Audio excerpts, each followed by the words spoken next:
पत्नी की मौत के बाद जब मासूम बेटी ने अपने जन्मदिन पर जिद पकड़ ली, मम्मा चाहिए, अभी चाहिए, तो एक टूटा हुआ बाप एक अजनबी औरत को मां बनाकर घर ले आया। और फिर जो हुआ, उस रात इंसानियत भी रो पड़ी। पूरी सच्चाई जानने के लिए इस वीडियो को आखिरी सेकंड तक जरूर सुनिए, लेकिन उससे पहले एक लाइक जरूर कीजिए, चैनल को सब्सक्राइब करना मत भूलिए और कमेंट में अपना और अपने शहर का नाम जरूर लिखिए।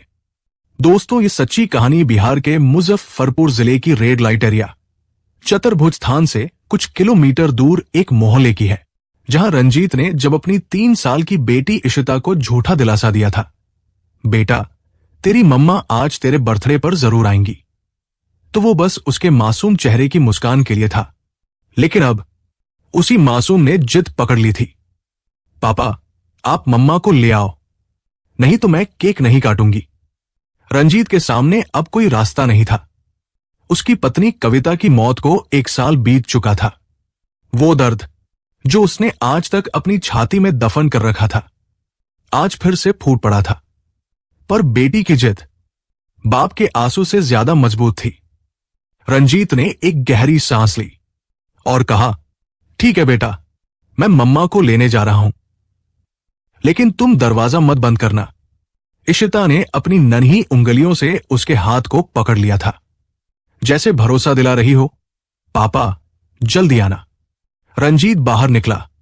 जेब में सिर्फ 800 रुपए थे, दिल में भारीपन और जहन में एक पागलपन, चाहे कुछ भी हो जाए, मेरी बेटी आज अपनी मम्मा के गले लगकर सोएगी। वो सीधा गया उस जगह जहां शरीर बिकते हैं और इंसानियत अक्सर शर्मिंदा होती है। वहां खड़े कई चेहरे थे, सबकी आंखों में कीमत थी। कोई 2000 मांगती, कोई 1500, पर रंजीत के पास सिर्फ 800 रुपए थे और हर नाज के बाद उसकी उम्मीदें टूट रही थी, जैसे इशिता की जिद के टुकड़े उसके दिल में चुभ रहे हों। वो थककर एक चाय की दुकान पर बैठ गया। चेहरे पर एक ऐसा खालीपन था जो किसी का सब कुछ खो जाने के बाद आता है। वही सामने एक आदमी बैठा था जो सब कुछ देख रहा था। वो करीब आया और बोला, भाई बहुत परेशान लग रहे हो, कुछ मदद चाहिए क्या? रंजीत ने पहले तो मना किया, लेकिन कुछ देर बाद टूट कर बोला, मेरी बेटी को आज अपनी मम्मा चाहिए और मेरी पत्नी इस दुनिया में नहीं रही। वो आदमी चुप हो गया और फिर एक नंबर उसकी ओर बढ़ाते हुए बोला, इस लड़की का नाम संजना है, शायद वो मान जाए। रंजीत ने कांपते हाथों से नंबर डायल किया और वहीं से एक नई किस्मत की शुरुआत हो गई। फोन पर बात तो बस 800 रुपए की थी, लेकिन जब संजना उस तय जगह पर खड़ी थी, साड़ी में लिपटी, बालों में गजरा लगाए, चेहरे पर वो बनावटी मुस्कान सजाए, उसे खुद नहीं पता था कि आज की रात उसकी जिंदगी की सबसे सच्ची रात बनने वाली है। रंजीत ने जब उसे देखा तो दिल एक पल को कांपा, पर उसे अपनी बेटी की आंखें याद थी, उसकी उम्मीद, उसका वादा। उसने धीमे से कहा, मैंने फोन किया था, चलिए मेरे साथ। संजना थोड़ी चुप रही, पर फिर उसके साथ ऑटो में बैठ गई। पूरा रास्ता दोनों खामोश रहे, न कोई सवाल, न कोई जवाब, बस एक बेबस बाप और एक अजनबी औरत। जब घर पहुंचे तो रंजीत ने दरवाजा खोला। भीतर से मासूम आवाज आई, पापा मम्मा आई क्या? संजना का दिल ठिठक गया और इससे पहले कि वो कुछ समझ पाती, एक नन्ही सी बच्ची दौड़ती हुई आई और उसकी गोद में समा गई। मम्मा, मैं बहुत देर से आपका वेट कर रही थी। उस मासूम स्पर्श ने जैसे संजना के अंदर की बर्फ को पिघला दिया। वो अचचा गई, उसकी आंखें नम होने लगी और फिर रंजीत ने इशिता को कमरे के अंदर भेजकर धीरे से संजना से कहा, मैं माफी चाहता हूं, मैंने आपको यह सब नहीं बताया, लेकिन मेरी बेटी अपनी मां के लिए तड़प रही है और मैं उसके लिए कुछ भी कर सकता हूं। ये लीजिए आपके 800, बस आज की रात उसकी मां बन जाइए। संजना वही ठिठकी रह गई जिसने सैकड़ों रातें बेची थी। आज पहली बार किसी ने उसके वजूद की कीमत मां के नाम पर लगाई थी। रंजीत अंदर गया, केक टेबल पर सजाया और जैसे ही इशिता को बुलाया, वो उछलती हुई संजना के पास आई और बोली, मम्मा, केक काटते हैं ना? संजना ने कांपते हाथों से चाकू उठाया और रंजीत के साथ मिलकर केक काटा। इशिता ने पहला निवाला उठाया और संजना के मुंह में डाल दिया। उस निवाले के साथ एक टूट चुकी औरत के अंदर कोई रिश्ता जन्म ले चुका था। संजना की आंखें भर आई, क्योंकि उसने आज पहली बार एक घर देखा था, एक मां जैसा एहसास महसूस किया था। और वो मासूम इशिता जो हर लम्हा उसे मम्मा कहकर पुकार रही थी, उसे जैसे जिंदा कर रही थी। रात को जब इशिता सोने लगी तो वो संजना से लिपट कर ही सोई। संजना भी करवट लेकर देर तक उस बच्ची के माथे को सहलाती रही। कुछ रिश्ते खून के नहीं, एहसासों से बनते हैं, ये बात वो आज महसूस कर रही थी। सुबह हुई चिड़ियों की चहचहाट के साथ। संजना उठी, तैयार हुई, रंजीत के सामने आई और बिना कुछ कहे 800 रुपए उसके हाथ में रख दिए। रंजीत चौंक गया, ये क्या है? संजना बोली, इन पैसों की कोई जरूरत नहीं। कल जो मेरी आंखों में भर आया था, उसके बदले पूरी दुनिया की दौलत भी कम है। आज तक मैंने बहुत कुछ किया, लेकिन पहली बार किसी ने मुझे इंसान की तरह देखा और किसी ने मुझे मां कहा। मैं उसके पैसे नहीं ले सकती। रंजीत की आंखें भर आई। वो चुपचाप संजना को छोड़ने बाहर निकला और जब उसे उसके रास्ते पर छोड़ा तो जाते जाते संजना बोली, अगर आपकी बेटी फिर कभी अपनी मम्मा को याद करे तो बिना सोचे मुझे बुला लेना। इस बार पैसे की जरूरत नहीं पड़ेगी। रंजीत कुछ कह न सका। उसकी आंखों के आंसू ही उसके मन की कद्रदानी बन गए। वो पहली मुलाकात नहीं थी, लेकिन उस रात ने कुछ ऐसा बो दिया था जिसकी जड़ें अब रोज गहरी होती जा रही थी। रंजीत की बेटी इशिता अब हर दिन अपनी मम्मा की बात करती थी। वो नन्ही उंगलियों से रंजीत का चेहरा छू कर कहती, पापा, जब मम्मा आती है ना तो मेरा दिल अच्छा लगता है। रंजीत खामोश हो जाता था, कभी छत की ओर देखता तो कभी पत्नी कविता की तस्वीर की ओर, पर अब वो तस्वीर धुंधली नहीं, धीरे धीरे मुस्कुराती सी लगती थी। शायद कविता भी चाहती थी कि उसकी बेटी को एक ममता भरा आंचल फिर से मिले, और उस आंचल का नाम अब संजना बन चुकी थी। हर बार रंजीत जब संजना को फोन करता, वो बिना देर किए चली आती। अब वो महिला जो कभी रुपयों में रातें बेचती थी, अब बिना किसी पैसे के एक घर की मुस्कान बन रही थी। इशिता उसे अपनी मम्मा कहती और संजना उसे अपनी बेटी समझने लगी थी। रंजीत की जिंदगी में भी एक सुकून आ गया था, पर हर सुकून के नीचे एक बेचैनी छुपी होती है। रंजीत की आंखें जब जब संजना को देखती कुछ और कहने लगती थी, लेकिन जब भी वो नजरें मिलाता कविता की यादें उसके सामने आ जाती। एक दिन जब इशिता सो रही थी, चांदनी रात थी और खिड़की के पास बैठी संजना चुपचाप बाहर देख रही थी। रंजीत उसके पास गया और बोला, अगर बुरा न मानो एक बात पूछूं? संजना धीरे से मुस्कुराई। पूछिए, तुम ये काम क्यों करती हो? इतना सब कुछ झेलना आसान नहीं होता। सवाल सुनकर संजना की मुस्कान कुछ पल को रुक गई, उसकी आंखें नीचे हो गई और फिर वो बोली, क्योंकि मेरे पास कोई और रास्ता नहीं था। मैंने प्यार किया था, शादी की, लेकिन मेरा पति शराबी निकला। एक दिन मुझे और मेरी बीमार मां को छोड़कर चला गया और फिर कभी नहीं लौटा। मैं पढ़ी लिखी नहीं थी, नौकरी की कोशिश की, पर हर जगह सिर्फ सवाल पूछे गए, पढ़ाई कितनी, अनुभव क्या है, और कुछ लोग तो और भी नीच बातें करते थे। और मेरी मां, वो बहुत बीमार रहती है, तो उनकी दवा, किराया, खाना, सब कुछ चलाने के लिए मुझे कुछ तो करना था। मैंने अपना सम्मान बेचा, लेकिन मां की सांसें बचाई हैं। ये कहते कहते संजना की आंखें भीग गई। रंजीत कुछ नहीं बोला, बस उसकी ओर देखा, उस नारी को जिसने अपनी मजबूरी में भी किसी को टूटने नहीं दिया। कभी कभी औरतें बहुत कुछ सह जाती है, लेकिन फिर भी किसी के लिए जीना नहीं छोड़ती। संजना भी वैसी ही थी। रात के उस सन्नाटे में सिर्फ दो सांसों की आवाजें थी। एक तरफ रंजीत का दिल जो धड़कते हुए कुछ कह जाना चाहता था, दूसरी तरफ संजना जो अब भी खुद को उस लायक नहीं समझती थी। लेकिन जो रिश्ते दर्द से बनते हैं वो सबसे मजबूत होते हैं। अगली सुबह की धूप थोड़ी अलग थी, जैसे रात के बाद कुछ नया जम लेने वाला हो।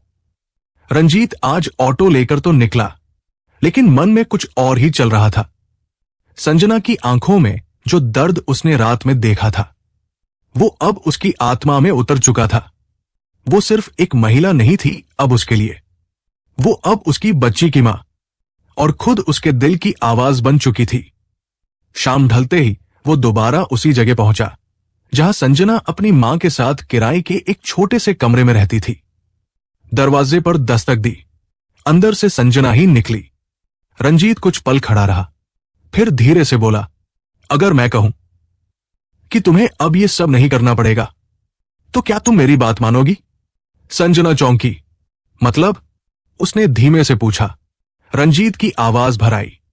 मतलब ये कि मैं चाहता हूं कि तुम मेरी बेटी की मां बन जाओ, लेकिन सिर्फ एक रात के लिए नहीं, हमेशा के लिए। संजना के हाथ से वो थाली गिरते गिरते बची। उसके होठ कांपने लगे। रंजीत, तुम ये क्या कह रहे हो? सच कह रहा हूं, संजना। रंजीत की आंखों में इस बार कोई संकोच नहीं था। तुमने जिस तरह इशिता को मां की ममता दी है और जैसे तुमने बिना किसी लालच के हमारे लिए समय निकाला है, वो कोई मजबूरी से नहीं कर सकता। उसमें तुम्हारा दिल है और मुझे अब तुमसे भी मोहब्बत हो गई है। मैं जानता हूं कि तुम इस काम को मजबूरी में करती हो, लेकिन मैं अब तुम्हें इससे निकालना चाहता हूं, हमेशा के लिए। अगर तुम चाहो तो मैं तुम्हारी मां की जिम्मेदारी उठाऊंगा, तुम्हें सम्मान दूंगा और इशिता को तुम्हारी गोद। संजना को यकीन नहीं हो रहा था। वो जमीन की ओर देखती रही, जैसे खुद से पूछ रही हो, क्या ये सपना है? फिर आंसुओं के साथ बोली, रंजीत, मेरी किस्मत इतनी अच्छी नहीं है कि कोई मुझे अपनाए। जो भी आता है बस इस्तेमाल करता है, फिर चला जाता है। मैं अब किसी पर भरोसा नहीं करती। लेकिन रंजीत ने उसका हाथ थामा। तो आज से भरोसा करना सीखो, क्योंकि ये रंजीत है जो तुम्हारा हाथ थामेगा तो जिंदगी भर छोड़ेगा नहीं। तुम्हें भी अब इज्जत से जीने का हक है, संजना। संजना रोने लगी। कई सालों का बोझ एक ही रात में उसकी आंखों से बह चला। ठीक है रंजीत, उसने धीरे से कहा, अगर तुम सच में मुझे अपना बनाना चाहते हो तो मैं तैयार हूं, लेकिन एक शर्त है। रंजीत ने पूछा, क्या? संजना बोली, मैं अब कभी उस काम को नहीं कर पाऊंगी और तुम्हारी बेटी अब मेरी जिंदगी होगी। रंजीत मुस्कुराया। बस यही तो मैं चाहता था। कुछ ही दिनों में उन्होंने शादी कर ली। न कोई तामझाम, न कोई शोर, बस 3 दिलों का एक साथ हो जाना। रंजीत, संजना और इशिता अब एक परिवार थे। वो उस बस्ती को छोड़कर एक नए मोहल्ले में शिफ्ट हो गए, जहां कोई अतीत उन्हें पहचानता नहीं था। रंजीत अब और मेहनत करता और घर आते ही संजना और इशिता की हंसी उसे जिंदा कर देती। घर में अब एक और सदस्य भी था, संजना की मां, जिन्हें इशिता अब दादी कहती थी। वो छोटी सी बच्ची जो कभी हर रात मां को याद करके रोती थी, अब चैन से अपनी मम्मा की गोद में सोती थी। कुछ कहानियां खत्म नहीं होती, बस एक मुकाम पर पहुंचकर हमारी जिंदगी को एक नई दिशा दे जाती है। रंजीत, संजना और इशिता की जिंदगी अब साधारण जरूर थी, लेकिन उसमें वो खुशियां थी जो किसी महल में भी नहीं मिलती। हर सुबह संजना की गोद में सिर रखकर इशिता उठती थी। मम्मा, आप चली तो नहीं जाओगी ना? और संजना उसे सीने से लगाकर कहती, अब मैं कहीं नहीं जाऊंगी बेटा, अब तो मैं सिर्फ तुम्हारी मम्मा हूं।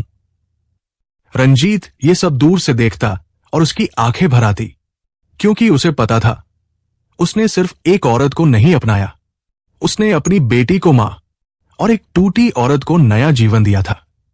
अब संजना पहले जैसी नहीं थी। वो आत्मविश्वास से भरी एक सशक्त महिला थी, जो घर को संभालती, इशिता को पढ़ाती और रंजीत के थके चेहरे पर मुस्कान लाती। रात को जब तीनों मिलकर खाना खाते तो वो छोटी सी टेबल किसी मंदिर जैसी पवित्र लगती। एक दिन जब संजना रसोई में काम कर रही थी, रंजीत उसके पास गया और बहुत धीरे से कहा, आज तुम्हारे लिए कुछ लाया हूं। संजना ने मुड़कर देखा तो रंजीत के हाथ में एक लाल रंग की साड़ी थी, वैसी ही जैसी उसकी पहली मुलाकात की रात उसने पहनी थी। संजना के हाथ रुक गए, आंखें छलक आई। ये क्यों? उसने धीरे से पूछा। रंजीत मुस्कुराया, ताकि तुम उस रात को भूल जाओ और इस रात से अपनी नई जिंदगी की शुरुआत कर सको। तुम अब वो संजना नहीं हो जो मजबूरी में बिकती थी। तुम अब वो संजना हो जो एक बच्ची की मां है, एक घर की रानी है और मेरी जिंदगी की सबसे बड़ी वजह है। संजना ने वो साड़ी पकड़ी और रोते हुए रंजीत के सीने से लग गई। उसी वक्त इशिता दौड़ती हुई आई। ममा, आज स्कूल में सबने कहा तुम बहुत सुंदर हो। संजना ने इशिता को गले लगाया और मुस्कुराते हुए कहा, क्योंकि मेरी बेटी मुझे अब प्यार से देखती है। वक्त बीतता गया।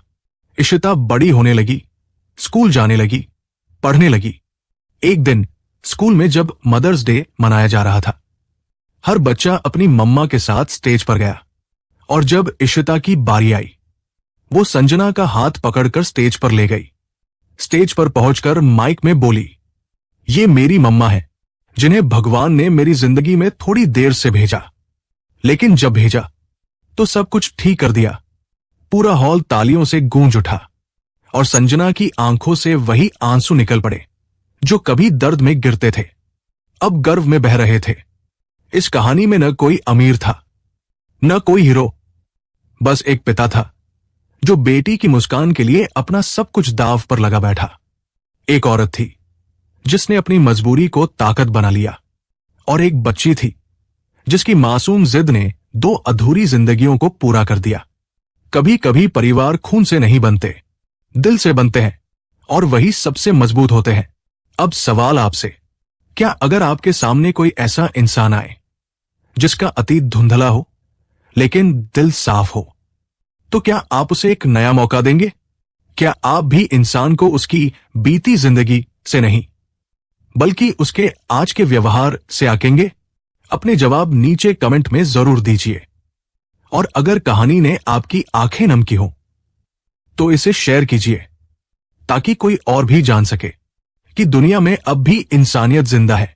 मिलते हैं एक नई कहानी में, एक नई सीख के साथ। जय हिंद,